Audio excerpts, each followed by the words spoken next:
ও জাহান্নামী ভাই, জাহান্নামী বলবে ওয়ালাম নাকু নুতিমুল মিসকিন, আমি গরিবদেরকে ক্ষুধার্তদেরকে খাবার খাওয়াইতাম না, কারণে জাহান্নামে আসলাম। ও এলাকার ভাই, ও পদ্মার অন্তরালের মা, আল্লাহর নবীর হাদিস মিথ্যা নয়। নবী বলেন কেউ যদি সালাম দেয়, মেহমানকে খাবার খাওয়ায়, অপরকে খাবার খাওয়ায়, আত্মীয়তার বন্ধন রক্ষা করে, তাহাজ্জুদের নামাজ পড়ে, এই চারটা গুণ যার মধ্যে থাকবে সে বিনা হিসাবে আল্লাহ জান্নাতের মেহমান হয়ে যাবে। চারটা গুণ যে যত বেশি কম সে জান্নাত থেকে তত বেশি দূরে। এই চারটা গুণ যার মধ্যে যত কম সে জাহান্নামের তত কাছে। পায়ে ধরে বলি রে ভাই, এতদিন ভুল করেছো আর ভুল করো না। এ পর্দার অন্তরালের মা ও চাচি, আপনার পাতিলে যেন প্রতিদিন একজন বাহিরের মানুষের খাবারের চাউল দেওয়া হয়। আপনার স্বামী যেন প্রতিদিন একজন মেহমান ঘরে নিয়ে আসেন। স্বামীকে বলে দিবেন, স্বামী প্রতিদিন একজনকে ঘরে আনবা, তাকে আমি খানা খাওয়াবো, আল্লাহ আমার উপর খুশি হয়ে যাবে। বিবাহ হইলে দাওয়াত হইলে বড় লোক দেইকা দাওয়াত না দিয়া গরিবকে দাওয়াত দিও, কারণ আমার আল্লাহ কয় পাঁচ শ্রেণীর নবী কয় পাঁচ শ্রেণীর মানুষকে জান্নাত তালাশ করবে, তাদের মধ্যে 3 নাম্বার যারা ক্ষুধার্তকে খাবার খাওয়ায় তারা। ওরে আল্লাহর বান্দারা, আত্মীয়তার বন্ধনটা রক্ষা করেন, তাহাজ্জুদ পড়েন, আমার মাওলারে শেষ রাত্রে ডাকেন, কারণ শেষ রাত্র এমন একটা সময় দুনিয়াদারদের সবার দরওয়াজাগুলো বন্ধ হয়ে যায়। রাতের আধারে এমপিও দরজা খোলে না, মন্ত্রীও দরজা খোলে না, প্রধানমন্ত্রী তো আরো খোলে না। ওরে প্রতিদিন রাত্রে মাহফিল করে যখন ঢাকা সরওয়ার্দীর সামনে গণভবনের সামনে দিয়া রাতের বেলায় বাসায় যায়, তাকায়া দেখি তখন সেখানে রাস্তাটাও ব্লক করা আছে, কারণ ভেতরে প্রধানমন্ত্রী আছে, গেট তো আছে, দারোয়ান তো আছে, রাস্তাটা পর্যন্ত বন্ধ করে দেওয়া হয়। দুনিয়াদাররা বিপদে পড়লেও রাতের বেলা কেউ দরজা খুলতে চায় না। আমার বাবা যেই রাত্রে মারা যায়, ওই রাত্রে আমি পাশের বাড়ি, এই বাড়ি, সেই বাড়ি গিয়া কত কান্না করেছিলাম, একটু দরজা খুলেন, একটু গোলাম নবী ডাক্তারের নাম্বারটা দেন, আমার বাবার অবস্থা ভালো না। ওই দিন রাতে কেউ আমার জন্য দরজা খুলে নাই। ভাবছে হয়তো বলতেছে জুবায়ের, আসলে জুবায়ের না, আসলে হতে পারে ডাকাত, আসলে হতে পারে চোর। ভয়ে দুনিয়ার মানুষগুলা রাত্রে বেলা দরওয়াজা খুলে না। আর আমার আল্লাহ কেমন, রাত্র যত গভীর গয় আমার আল্লাহর দরওয়াজা তত বেশি খুলে যায়। আমার আল্লাহ শেষ রাত্রে প্রথম আসমানে এসে ডাকে আর কয়, আলা মিন মুস্তাগফিরিন ফাগফিরাল্লাহ, আলা মিন মুস্তারজিকিন ফারজুকাল্লাহ। আমার আল্লাহ ডেকে ডেকে বলে, আসো, কার ক্ষমা লাগবে আমি আল্লাহ ক্ষমা করব, কার রিজিকের অভাব, টাকা পয়সার অভাব, ঋণগ্রস্ত হয়ে আছো, আসো আমি আল্লাহ তোমার ঋণ পরিশোধের ব্যবস্থা করে দিব। কার ছেলেটার বিয়ে হয় না, মেয়েটার বিয়ে হয় না, আসো, শেষ রাত্রে তাহাজ্জুদের সময় আমি আল্লাহর কাছে চাও, আমি আল্লাহ দিয়া দিব। যত যা লাগবে আমার আল্লাহ শেষ রাতে দিয়া দেয়। ওরে নিমুখ হারাম বান্দা, রাতের আধারে আমার আল্লাহ প্রথম আসমানে আইসা আমারে তোমারে ডাকে, আর আমি তুমি নাক ডেকে ডেকে ঘুমায়। এর চেয়ে বড় নিমুখ হারাম আর হতে পারে না। ওরে আল্লাহর বান্দারা, ও পর্দার মা, কোন মা কোন ভালো সন্তান জন্ম দিতে পারে নাই, বানাইতে পারে নাই তাহাজ্জুদের নামাজ ছাড়া। একটা 2 দিন হইল একটু পরীক্ষা করার জন্য হলেও তাহাজ্জুদের নামাজ পড়েন। পায়ে ধরে বলি, আর জীবনে বেপরদায় চলিয়েন না, আর জীবনে হারামের ধারে কাছেও যায়েন না। আমার আল্লাহ কয়, তোমরা সুদের টাকায় মনে করো বাড়ে, আল্লাহ কয় সুদের টাকায় আমার দরবারে তোমার সম্পদ বাড়ে না। আল্লাহ কয়, যারা যাকাত দেয় তাদের এদের সম্পদ আমি আল্লাহ বাড়ায়া দেই, এদের সম্পদ আমি আল্লাহ বৃদ্ধি করে দেই। ওরে ভাই, যাকাত দেন, হারাম থেকে বাঁচেন, সুদ থেকে বাঁচেন, আল্লাহর নবীর সুন্নত মেনে চলেন। কারণ ওই হাসরের ময়দান নবীর শাফাত ছাড়া জান্নাতে যাওয়া যাবে না। নবী কাদেরকে সুপারিশ করবেন? যাদের মুখের মধ্যে দাঁড়িয়ে আছে তাদেরকে সুপারিশ করবেন। যারা মসজিদে সেজদা দেয়, ওযু করে নিয়মিত, অনিয়মিত নাই, যারা নিয়মিত 5 বেলার নামাজ পড়ে, এদের চেহারা ঝলমল করবে, এদের হাতের অঙ্গগুলো ঝলমল করবে। নবী দেখে দেখে সুপারিশ করে জান্নাতে নিয়ে যাবে। যাদের নামাজের চিহ্ন নাই, যাদের ওযুর চিহ্ন নাই, ওদেরকে আমার নবী হাসরের ময়দানে চিনবেন না, জাহান্নামে পুড়ে পুড়ে সারকার হয়ে যাবে। ওরে দুনিয়ার আগুন একটু হাতে নিয়ে দেখো, এই দুনিয়ার আগুনই তো আমরা সহ্য করতে পারি না। অথচ দুনিয়ার আগুন হাতে লাগলে পা পুড়ে না, পা লাগলে হাত পুড়ে না। আমার আল্লাহ কয় না, ফরমানদের জন্য যে জাহান্নাম, ওই জাহান্নামের আগুন কেমন জানো নাকি? আল্লাহ কয় নারুল্লাহিল মুকাদ্দা আল্লাতী তাত্তালিউ আলাল আফইদা। আল্লাহ কয় ওই জাহান্নামের আগুন যদি এক আঙ্গুলের গোড়ায়ও লেগে যায়, কলিজা পর্যন্ত বোনা বোনা হয়ে যাবে। ওই গরম সহ্য করতে কেউ পারবো না। আসেন তওবা করেনি, আল্লাহকে ডাক দিয়া বলি, ও দয়ার মালিক, এতদিন না অনেক গুনাহ করেছি, নামাজ পড়ি নাই, পর্দা করি নাই, হালাল খাই নাই রে আল্লাহ। এতদিন কোরআন পড়ি নাই, মোবাইলের মধ্যে গুনাহ করেছি। ও আল্লাহ, এতদিন মিথ্যা বলেছি, গীবত করেছি। আজকে থেকে নামাজ পড়বো, পর্দায় চলবো, হালাল খাবো, হারাম খাবো না, মিথ্যা কথা বলবো না, কোরআন তেলাওয়াত করবো, আলেমদেরকে মোহাব্বত করবো। হিন্দু ধর্মের মধ্যে নমস্কার আছে, ইহুদিদের মধ্যে আদাব, যত অভিবাদন আছে সব মুসলমানদের থেকে নেওয়া। অথচ আমাদের কপাল কত খারাপ, মুসলমানদের দেখিয়া অন্যান্য ধর্ম অবলম্বীরা আদাব, নমস্কার ইত্যাদি অভিবাদন করে, কিন্তু বর্তমান সময়ের মুসলমানেরা একে অপরকে সালাম দেওয়া কেমন যেন ভুলে গেছে। অথচ সালাম এটা ইসলামের গুরুত্বপূর্ণ একটা ইবাদত। আমার আপনার মায়ার নবী ডাক দিয়ে কয়, আল বাদিউ বিসসালাম বারিউ মিনাল কিবরি। যে ব্যক্তি অগ্রে সালাম প্রদান করে, আগে আগে মানুষের সালাম দেয়, আমার আল্লাহ তার দিলের থেকে অহংকার দূর করে দেন। আর অহংকার কেমন একটা মারাত্মক খারাপ রোগ, যার দিলে 1 জাররা পরিমাণ অহংকার থাকবে, আমার আপনার মায়ার নবী ডাক দিয়া কয়, ওই 1 জাররা পরিমাণ অহংকারী ব্যক্তি আমার মাওলার জান্নাতে প্রবেশ করতে পারবে না। সালাম কেমন একটা ভাই, কেমন সামাজিকতা। নবীরে আমার সাহাবায়ে কেরাম জিজ্ঞাসা করি, ও সাহাবায়ে কেরাম, নবী জিজ্ঞাসা কর, সাহাবায়ে কেরাম জিজ্ঞাসা করে, ও নবী আপনি বলেন তো দেখি, আফদলুল আইয়ু খিসালিল ইসলামি আফদলু, ইসলামের মধ্যে উত্তম গুণাবলী কি? মুসলমানদের উত্তম আদর্শ কি হবে? মুসলমানদের সবচেয়ে ভালো গুণগুলো কি হবে?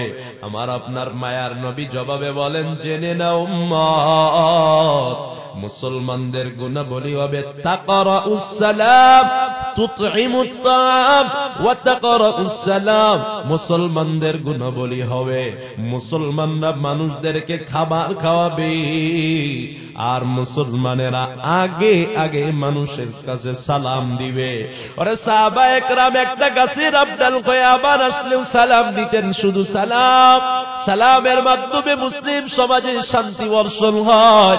আজকে আমাদের সমাজের পুরুষেরা যদিও সামান্য সালাম দেয়, কিন্তু বড় দুঃখের কথা, আমাদের পর্দার মা বোনেরা কিন্তু সালাম দেওয়াটাকে কিছুই মনে করে না।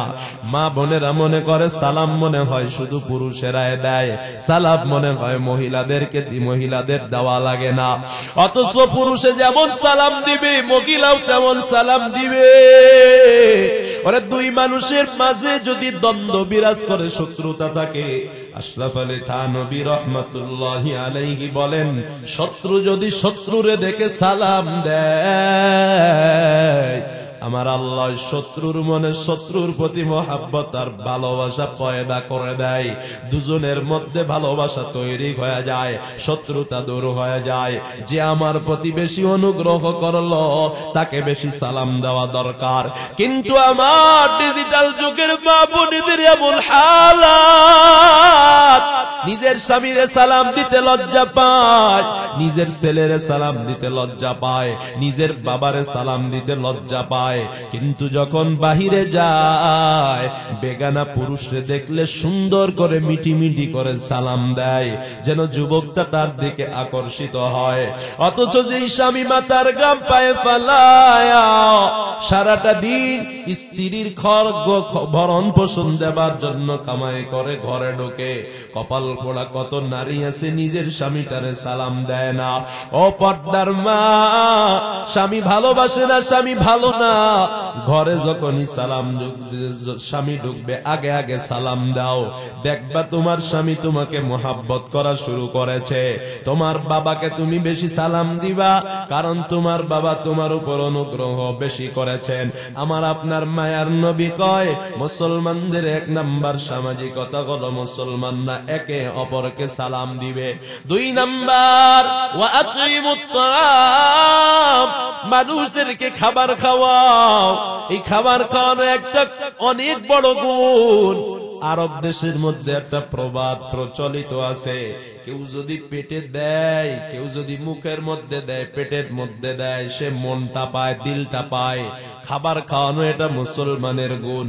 বড় লোকরেও মুসলমানে খাবার খাওয়াবে, গরিবরেও মুসলমানে খাবার খাওয়াবে। 3 নম্বরে আমার আপনার মায়ার নবী ডাক দিয়া কয়, ওয়াসিলুল আরহাম। হে মুসলমানেরা, মুসলমানদের সামাজিকতা কি জানো? মুসলমানরা যেন আত্মীয়তার বন্ধনটা রক্ষা করে। তোমরা আত্মীয়তার বন্ধন রক্ষা করো। কিন্তু বর্তমান সমাজ এমন হয়ে গেল, আমার মুসলমান ভাই বোনের আত্মীয়র সাথে ভালো সম্পর্ক রাখে না। বিবাহের পর কয়েকদিন সম্পর্ক আত্মীয়দের সাথে রাখে, তারপরে আর খবর নাই। আর শ্বশুর বাড়ির আত্মীয় স্বজনের সাথে তো সম্পর্ক কিছুদিন রাখে, তবে দাদার বাড়ি, নানার বাড়ি, চাচা চাচি, ফুফু ফুফা, খালা খালু, এদের সাথে আর কোন সম্পর্কের খবর নাই। শ্বশুর বাড়ি কেন এত সম্পর্ক? কই সেখান থেকে যৌতুক আনছে এজন্য। আবার তারা আবার দিয়া দিছে 5 লক্ষ টাকা কাবিন। সম্পর্ক না রেখেও আর পারা যাবে না, সম্পর্ক রাখতেই হবে। তবে শ্বশুর বাড়ি সম্পর্ক রাখা যায়, সম্পর্ক রাখতে ইসলাম নিষেধ করে না। তবে শ্বশুর বাড়ি আত্মীয় হলো 3 নম্বরের আত্মীয়। 1 নম্বর আত্মীয় কারা? এই বাংলা ব্যাকরণ বুঝেন। আত্মীয় এক জিনিস, স্বজন আর এক জিনিস। আত্মীয় কাকে বলা হয়? বাংলা ব্যাকরণ, বাংলা ভাষাবিদরা বলেন আত্মীয় বলা হয় যার সাথে রক্তের সম্পর্ক, আত্মার সম্পর্ক। অর্থাৎ আমার দাদা আমার রক্ত, আমার বাবা আমার রক্ত, আমার চাচার শরীরে আমার বাবার রক্ত যে সে একই রক্ত, আমার ফুফুর শরীরে সেই রক্ত, এরা আমার আত্মীয়। 1 নম্বরে এদের সাথে সম্পর্ক রাখতে হবে। 2 নম্বরে নানির বাড়ির আত্মীয়, 3 নম্বরে শ্বশুর বাড়ির আত্মীয়। এবার যদি আত্মীয়দের সাথে সম্পর্ক না রাখি, মাঝে মাঝে ফোন না দেই, খোঁজ খবর না নেই, তাদের দাওয়াতে হাজির না কই, আবার নিজের বাড়িতে তাদেরকে দাওয়াত না দেই, কি হবে? আমার আপনার মায়ার নবী বলেন, লা ইয়াদখুলুল জান্নাতা কাত্তাত। আমার আপনার মায়ার নবী কয়, আত্মীয়তার বন্ধনটা যারা ছিন্ন করে দেয়, আত্মীয়তার বন্ধন ছিন্নকারী ব্যক্তি আমার মাওলা জান্নাতে প্রবেশ করতে পারবে না। পক্ষান্তরে ভিন্ন হাদিসে আমার আপনার মায়ার নবী কি বলেন? আমার আপনার মায়ার নবী ডাক দিয়ে কয়, মান সাররাহু আইয়াবসুতা লাহু ফি রিজকি আও ইউনশা লাহু ফি আথারিহি ফালইয়াসির রাহিমা। ওরে আমরা কে না চাই আমরা দুনিয়াতে বেশি দিন বাঁচবো? আমরা কে না চাই যে আমার রিজিকটা বেড়ে যাক? রিজিক মানে কি শুধু টাকা পয়সা? কয় না। রিজিক মানে আমার সন্তান, নেককার সন্তান, এটা উত্তম রিজিক। রিজিক মানে কি? রিজিক মানে হইল অন্তরের প্রশান্তি। লক্ষ কোটি কোটি টাকার মালিক, অন্তরের মধ্যে শান্তি নাই, ঘুমাইতেও ঠিক মতো পারে না, তার নিকট আল্লাহর রিজিক নাই। রিজিক কাকে বলে? মনের প্রশান্তিকে বলে। রিজিক কাকে বলা হয়? সে দুনিয়াতে সম্মানের সাথে চলে। রিজিক কাকে বলা হয়? স্ত্রী কথা মতো চলে। রিজিক কাকে বলা হয়? সন্তানটা বাবার অবাধ্য হয়ে চলে না। রিজিক কাকে বলা হয়? যখন আল্লাহর দরবারে কোনো দোয়া করে কবুল করে নাই। রিজিক কাকে বলা হয়? বিপদে পড়লে আমার আল্লাহ তাকে উদ্ধার করে দেন।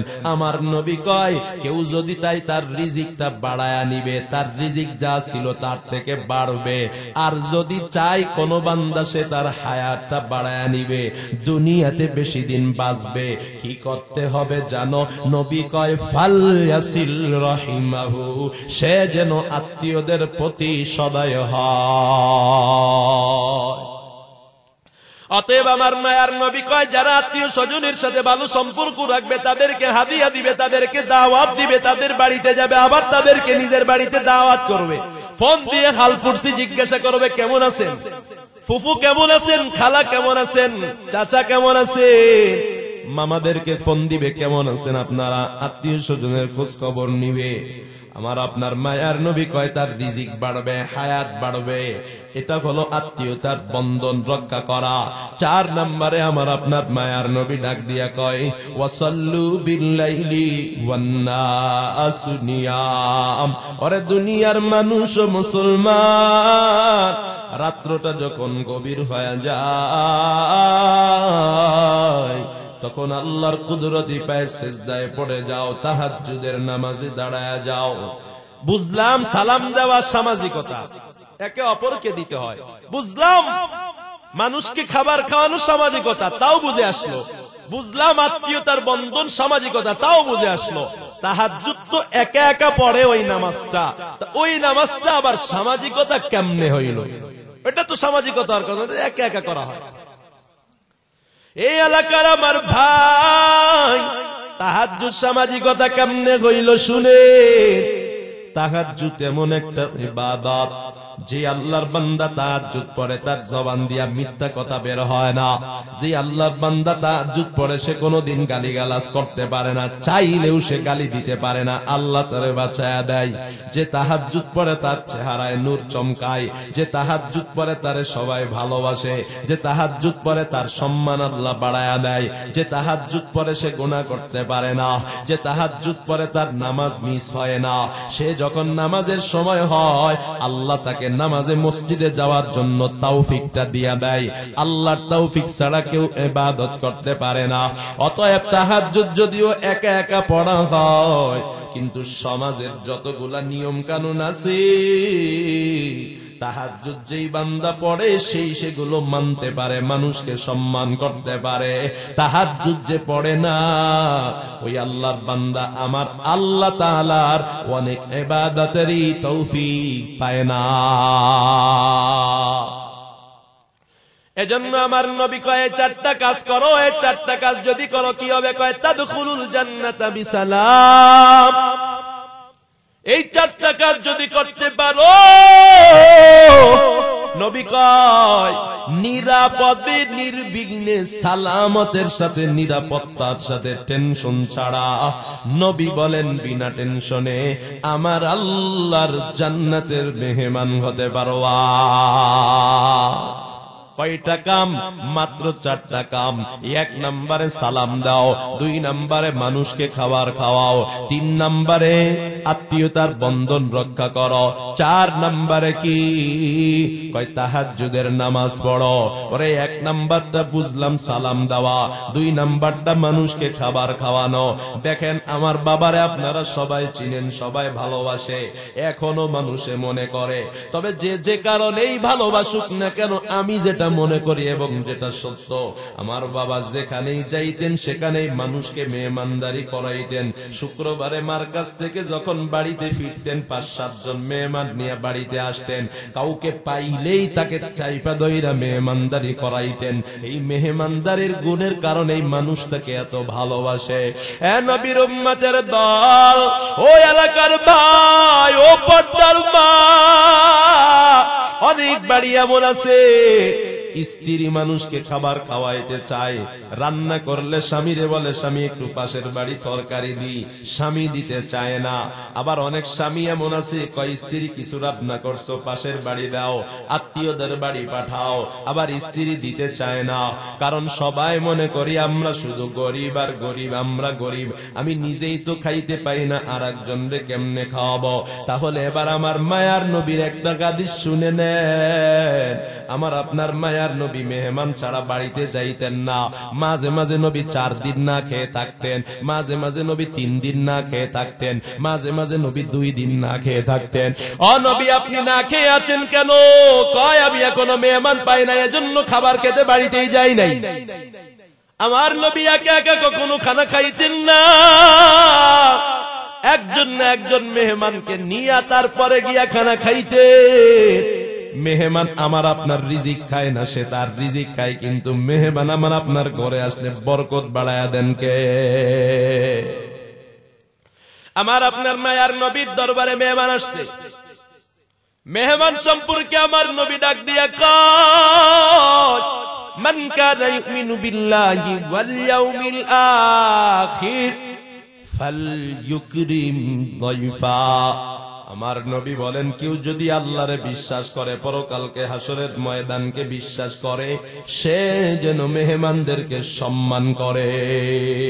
ও নবীর উম্মতের দল, আমার নবী মেহমান পাইলেই খুশি হয়ে যাইতেন, আর আমরা মেহমান পাইলে বেজার হয়ে যাই।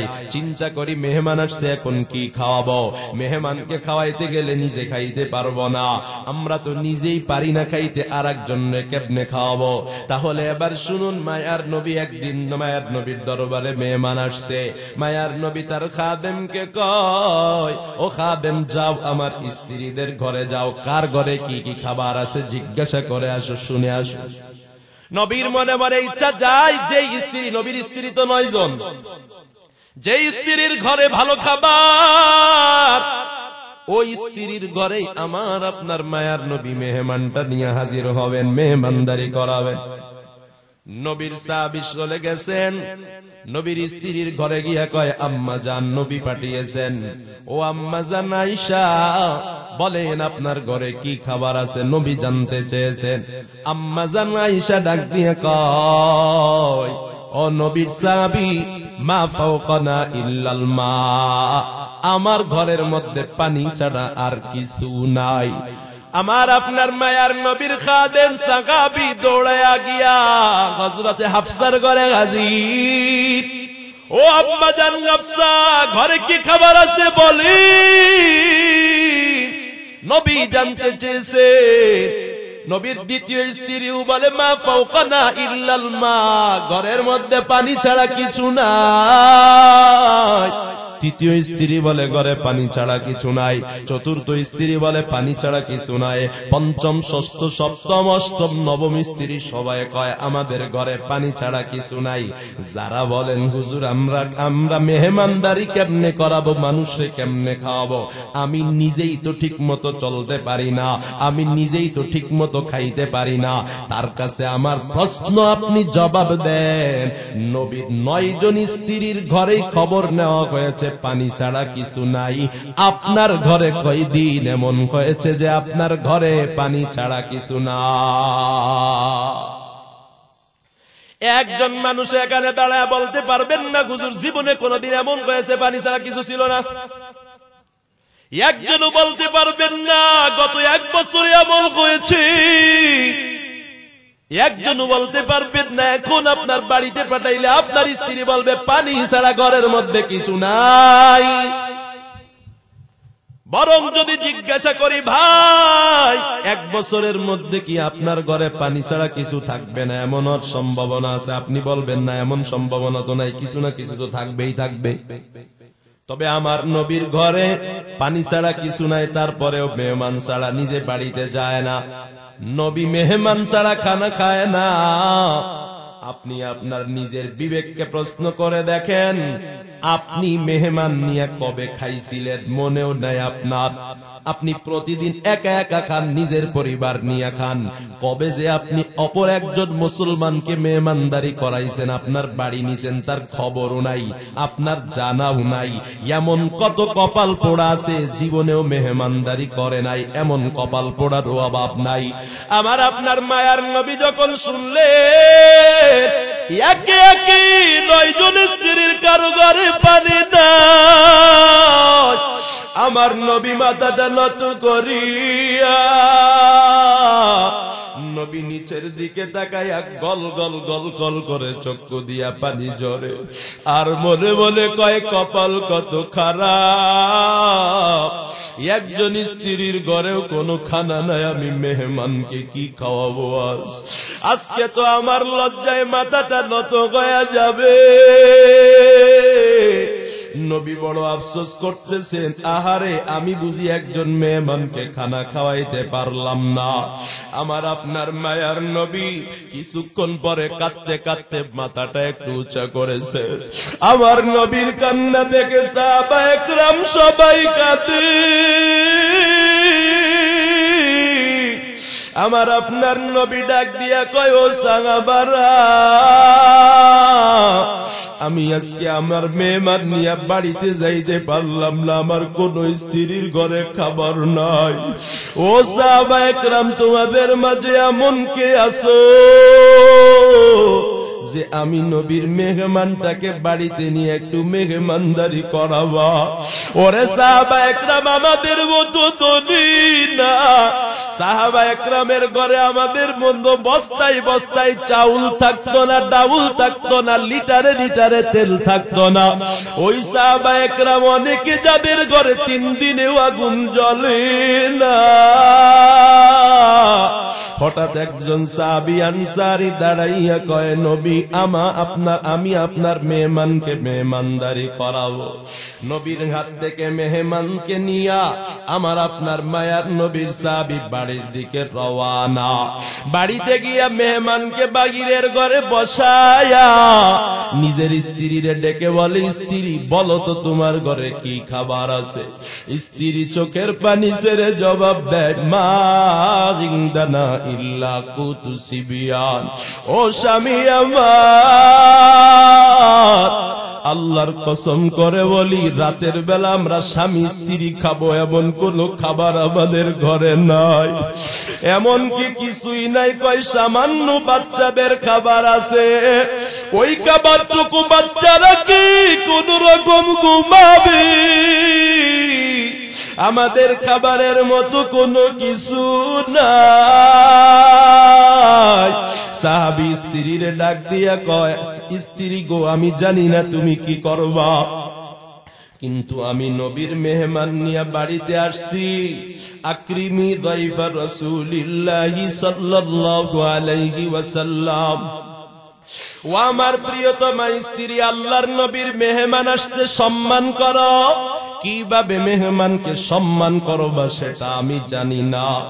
এবার সাহাবী ডাক দিয়া কয়, হাইয়ি তামাকি ওয়া নাওয়িমি সিরাজাকি ওয়া নাওয়িমি সিবিয়ানাকি ওয়া আতফি সিরাজাকি।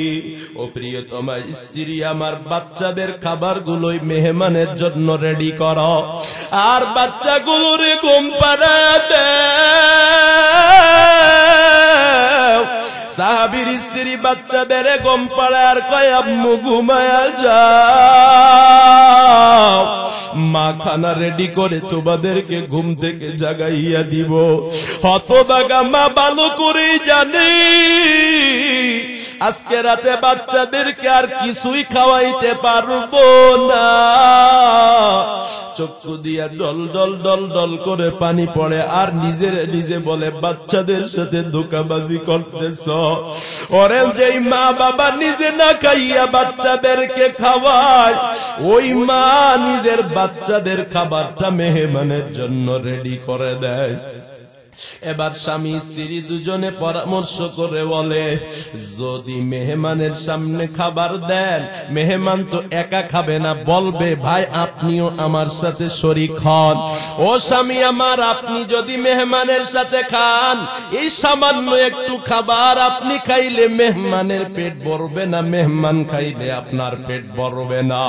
এবার স্বামী কয়, কি করা যায়? আমি যখন খাবারটা নিয়ে মেহমানের সামনে বসে যাব, ওই স্ত্রী তুমি বাতিটা আস্তে করে নিবাইয়া দিবা। এখন এর মতো কারেন্টের লাইট নয়, চেরাক লম্প সেটা। স্বামী খাবার নিয়ে মেহমানের সামনে হাজির, স্ত্রী আস্তে করে বাতাস দিয়া বাতিটা বন্ধ করে কয়, ম্যাচ কোথায় গেল, বাতিল কোথায় গেল, গ্যাস লাইট কোথায় গেল, আগুন ধরানো দরকার। ইচ্ছা করেই সে বাতি বের করে না, চেরাকটা আর জ্বালায় না।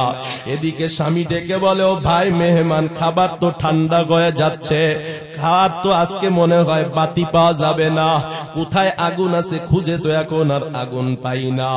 ও আমার ভাই, আপনি খাবার শুরু করেন। মেহমান অন্ধকারে খাবার শুরু করে আর মেজবানকে বলে, ভাই আপনিও আমার সাথে খান। বাড়িওয়ালা মেজবান না খাইয়া অভিনয় করে মুখটারে চপ চপ চপ চপ করে নাড়ায়, আর মেহমানে মনে করে সেও মনে হয় খায়। ওরে আল্লাহর বান্দা, সাহাবায়ে কেরামকে বল, সব খাবারগুলো পেটটা ভরে মেহমানকে নেয়, ইয়া ক্ষুধার যন্ত্রণা সহ্য করতে পারে না। ওই মেহমানকে নিয়ে আমার মায়ার নবীর দরবারে হাজির। আমার নবী ডাক দিয়া কয়, রে সাহাবী, কালকে রাত্রে তুমি আর তোমার স্ত্রী কি কাজ করেছো? সাহাবী ভয় পেয়ে গেছে, মনে হয় ভালো করে আপ্যায়ন করাইতে পারি নাই, নবীর মেহমানের সম্মান হয় নাই, এজন্য মনে হয় নবী রাগ করবে। আমার আপনার মায়ার নবী ডাক দিয়া কয়, যাইকাল্লাহু মিন ফিআলিকুমা ওয়া আনসারি সাহাবী, কালকে রাত্রে তুমি আর তোমার স্ত্রী যা করেছো সব আমার আল্লাহ আসমান থেকে দেখে আল্লাহ নিজে এসেছে। তোমার কাহিনী দেখে আল্লাহ হেসে গেছে। জিবরিল আমিন রে আমার কাছে পাঠাইয়া তুমি কি কি করছো সব আল্লাহ আমারে জানাইয়া দিছে। ও সাহাবী, তোমার কপাল কত ভালো, তোমার প্রতি আমার আল্লাহ খুশি হইয়া আমার আল্লাহ তোমার শানে পবিত্র কোরআনে আয়াত নাজিল করে দিয়েছেন। আমার আল্লাহ ডাক দিয়া কয়, ওয়ায়ুসিরুনা আলা আনফুসিহিম ওয়ালাউ কানা বিহিম খাসাসা। আল্লাহ ডাক দিয়া কয়, নবী আপনার কিছু সাহাবী এমন আছে যারা নিজেরাও অভাবনাটনে থাকে, নিজে অভাবে থাকার পরেও কাউকে বুঝতে দেয় না যে সে অভাবের মধ্যে আছে, বরং সে কি করে, নিজে না খাইয়া আর একজনরে খাওয়ায়, নিজে না পরে আর একজনরে পরায়, নিজের বাচ্চার কাপড় নাই অপরের বাচ্চার কাপড় কিনে দেয়, নিজের পরনে সেরা কাপড় আর একজন গাত পাতলে তাকে দেয়, নিজের ঘরে খাবার নেয় পাশের বাড়ির খবর রাখে, নিজের ঘরে খানা না হলেও আত্মীয় স্বজন যারা গরিব তাদের বাড়ির খবর রাখে। আমার আল্লাহ কয়, ওয়ামাইয়ুকা শুহা নাফসিহি ফাউলাইকা হুমুল মুফলিহুন। যারা কৃপণতা করে না, মানুষকে খাবার খাওয়ায়, দান সদকা করে, এরা আল্লাহর দরবারে সফল কাম। আমার আল্লাহ এদের প্রশংসা করে কোরআনে কয়, ওয়ায়ুতইমুনা আত-তা'আমা আলা উব্বিহি মিসকিনা ওয়া ইয়াতীমা ওয়া আসীরা। আমার আল্লাহ ডেকে ডেকে কয়, কিছু মানুষ এমন আছে তাদের কাছে খাবার খুব প্রিয় জিনিস, তারা নিজেরা ভালো ভালো খাবার খাইতে খুব পছন্দ করে। আল্লাহ কয়, এরা পছন্দনীয় খাবারগুলা নিজে না খাইয়া আর একজনরে দিয়া দেয়, নিজে না খাইয়া আর একজনরে খাওয়ায়। আজকে সমাজ এমন হয়ে গেল, শুধু নিজে খাবো নিজে খাবো নিজে খাবো, আর একজনের খবর নাই। অথচ সাহাবায়ে কেরাম নিজে না খাইয়া অপরকে খাইয়েছেন। আমার আল্লাহ ডাক দিয়া কয়, আর যারা কৃপণতা করবে,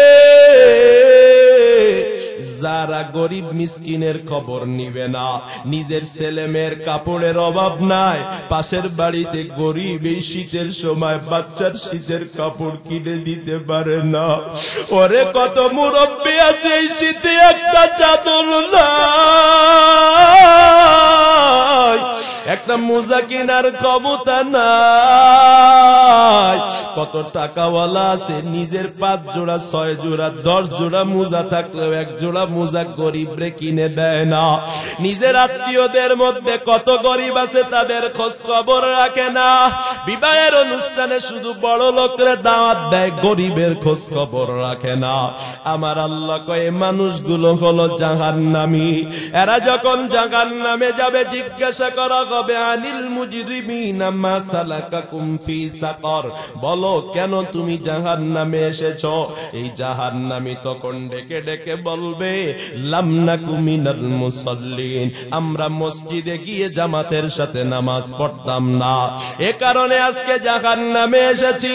আর কি কারণে এসেছো ও জাহান্নামী ভাই? জাহান্নামী বলবে ওয়ালাম নাকু নুতিমুল মিসকিন,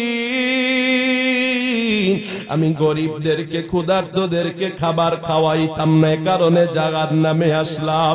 ও এলাকার ভাই, ও পদ্মার অন্তরালের মা, আল্লাহর নবীর হাদিস মিথ্যা নয়। নবী বলেন কেউ যদি সালাম দেয়, মেহমানকে খাবার খাওয়ায়, অপরকে খাবার খাওয়ায়, আত্মীয়তার বন্ধন রক্ষা করে, তাহাজ্জুদের নামাজ পড়ে, এই 4টা গুণ যার মধ্যে থাকবে সে বিনা হিসাবে আল্লাহ জান্নাতের মেহমান হয়ে যাবে। 4টা গুণ যে যত বেশি কম সে জান্নাত থেকে তত বেশি দূরে।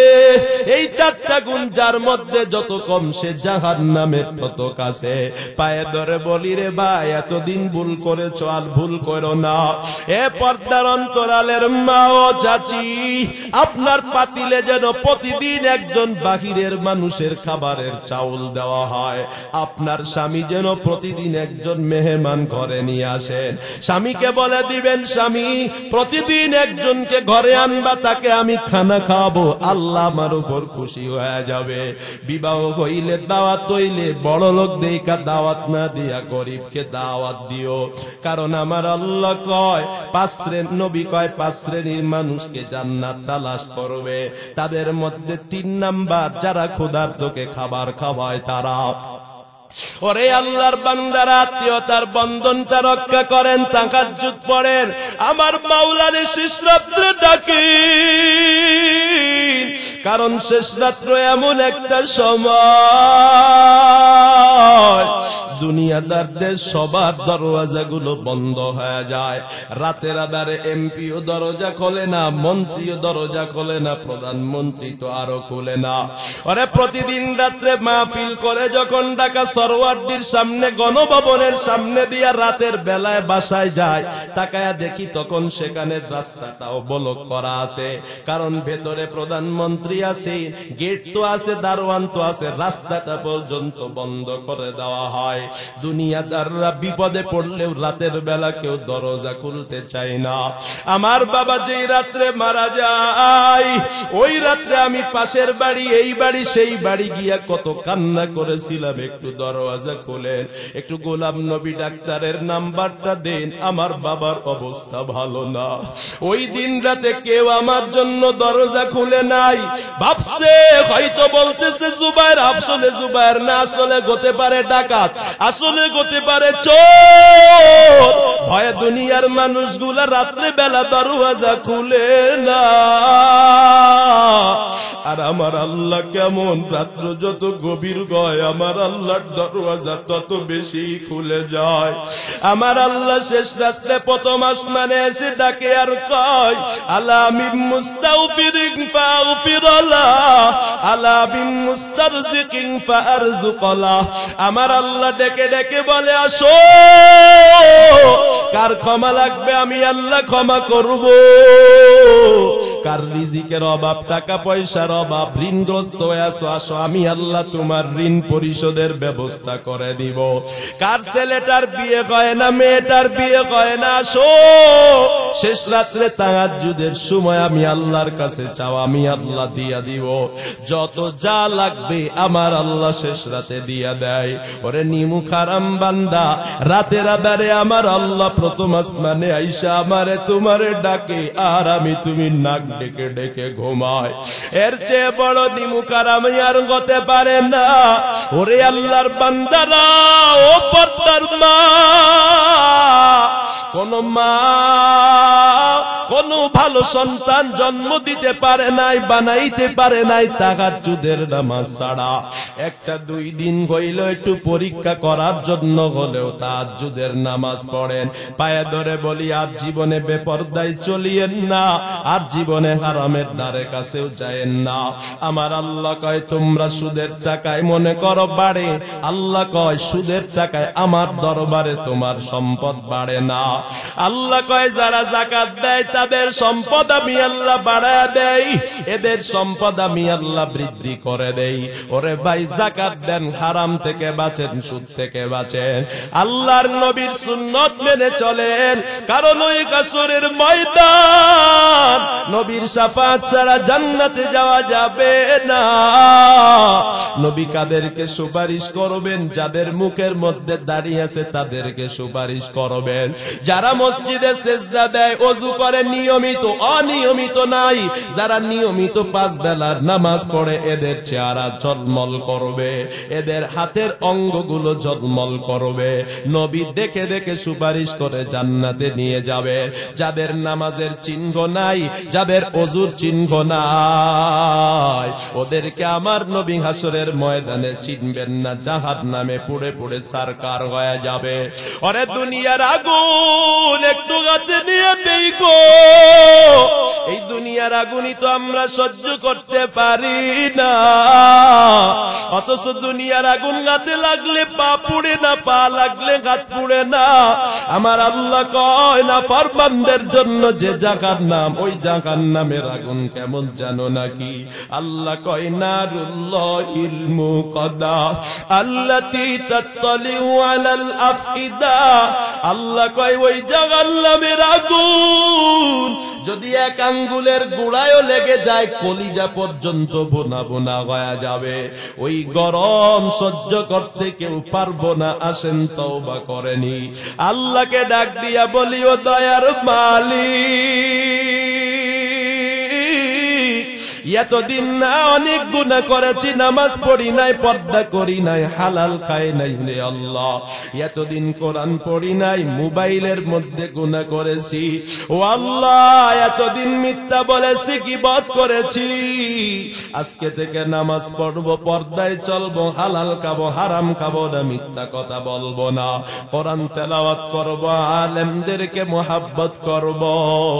তওবার যদি খাঁটি নিয়ত হয়, তওবার খাঁটি নিয়তে 2টি হাত উঁচু করে আমার আল্লাহরে দেখা দেয়। আয় আল্লাহ তাকাইয়া দেখেন, আমরা ঘোড়া মারায় মাহফিলের মধ্যে বয়ানের পর সকলে তওবা করতেছি, দয়া করে আমাদের তওবা কবুল করে নেন, বলেন আমিন। আয় আল্লাহ, যে আলোচনা শুনলাম, মানুষকে সালাম দিব, মানুষকে খাবার খাওয়াবো, আত্মীয়তার বন্ধন রক্ষা করব, তাহাজ্জুদের নামাজ পড়ব, ও দয়ার মালিক এই 4টি আমল আমাদের সবাইরে করার তৌফিক দান করেন, আমিন।